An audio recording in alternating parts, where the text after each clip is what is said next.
মাগুরায় নির্যাতনের শিকার শিশুটি মারা গেছে। ইন্না লিল্লাহি ওয়া ইন্না ইলাইহি রাজিউন। প্রধান উপদেষ্টা গভীর শোক প্রকাশ করেছেন। আসামিদের দ্রুত বিচারের আওতায় নিয়ে আসার নির্দেশ দিয়েছেন তিনি। শিশুটির মৃত্যুর তথ্য প্রেস বিজ্ঞপ্তির মাধ্যমে নিশ্চিত করেছে আইএসপিআর। জানায় দুপুর 1টার দিকে ঢাকার সম্মিলিত সামরিক হাসপাতালে চিকিৎসাধীন অবস্থায় শেষ নিঃশ্বাস ত্যাগ করে শিশুটি। আজ সকালেও 3বার কার্ডিয়াক অ্যারেস্ট হয়। 2বার স্থিতিশীল করা গেলেও তৃতীয়বার আর হৃদস্পন্দন ফিরে আসেনি। গত 8 মার্চ শিশুটিকে সংকটাপন্ন অবস্থায় ঢাকা সিএমএইচে ভর্তি করা হয়। বোনের বাড়িতে বেড়াতে গিয়ে গত 6 মার্চ শিশুটি ধর্ষণের শিকার হয়। এই অভিযোগে মামলা করেন তার মা। মামলায় শিশুটির বোনের শ্বশুর, ভগ্নিপতি, শাশুড়ি ও ভাসুরকে গ্রেফতারের পর রিমান্ডে নেওয়া হয়েছে। বাংলাদেশ সেনাবাহিনী শিশুটির বিদেহী আত্মার মাগফিরাত কামনার পাশাপাশি শোক সন্তপ্ত পরিবারের প্রতি গভীর সমবেদনা জানিয়েছে।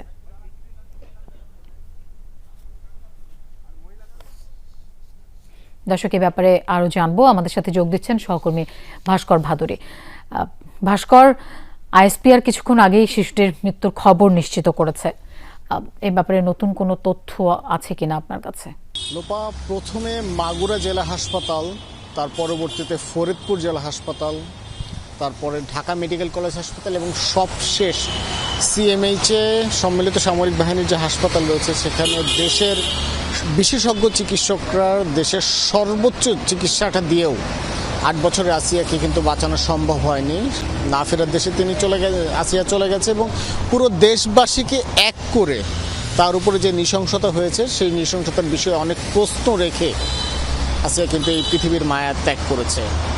আইএসপিআর এর পক্ষ থেকে বলা হয়েছে দুপুর আজ 1টায় আসিয়ার মৃত্যুর খবরটি তারা নিশ্চিত করেছেন। এবং আমরা যদি গতকালের ঘটনাটার দিকে লক্ষ্য করি, লোপা, গতকালও আসিয়ার 3বার তার হার্ট অ্যাটাক হয়েছিল এবং স্ট্রোক হয়েছিল এবং পরবর্তীতে আজকে সকালে কিন্তু আরও 2বার এই একই ধরনের তার শরীরের যে সমস্যা, সেই নানা ধরনের জটিলতার মাঝে এই সমস্যাগুলো দেখা যায়। এবং সবশেষ তাকে সিপিআর পদ্ধতিতেও ট্রাই করা হয়েছিল, যে সিপিআর পদ্ধতি দুপুর 12টার সময় ট্রাই করার পর তার একবার জ্ঞান ফিরেছিল, কিন্তু সবশেষ যে স্ট্রোকটি হয়েছিল সেখানে সিপিআর পদ্ধতি ট্রাই করার পরে কিন্তু তার আর জ্ঞান ফিরেনি।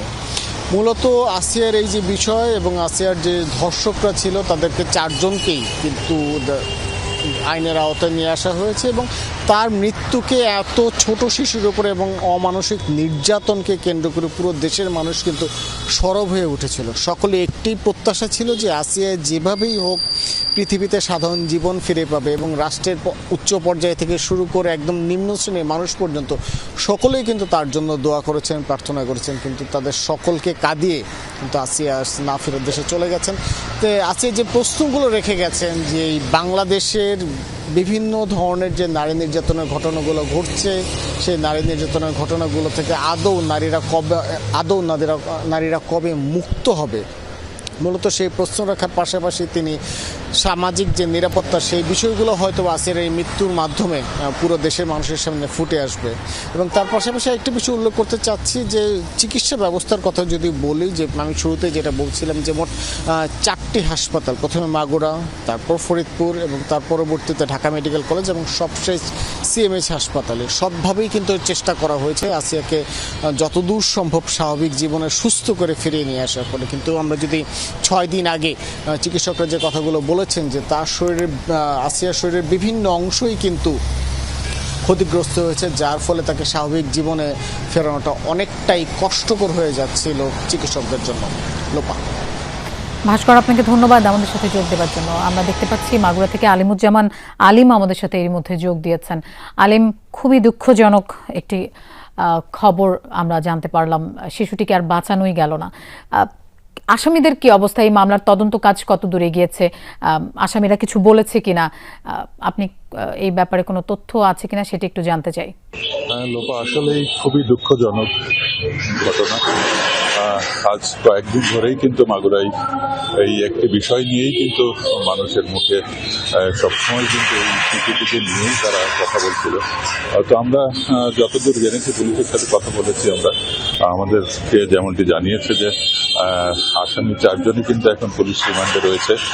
বাংলার প্রধান আসামি যে হিটু শেখের 7 দিনের রিমান্ড চলছে, তার সাথে তার ওয়াইফ জায়েদা বেগম এবং তার 2 ছেলে। সজীব এবং রাতুলেরও কিন্তু রিমান্ড চলছে। তবে এখন পর্যন্ত তারা কিন্তু রিমান্ডের সেরকম কোনো তথ্য দেয়নি, পুলিশ আমাদেরকে এমনটি জানিয়েছে। আর আরেকটি বিষয় বলে রাখি যে গত 10 তারিখে কিন্তু আসামিদের যে 3 জন পুরুষ আসামি তাদের কিন্তু ডিএনএ স্যাম্পল কিন্তু নিয়েছে। আর এখন পর্যন্ত আসামিরা রিমান্ডেই তারা আছে।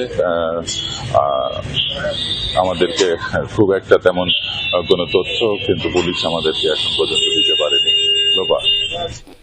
আলিম, আপনাকেও ধন্যবাদ আমাদের সাথে যোগ দেওয়ার জন্য।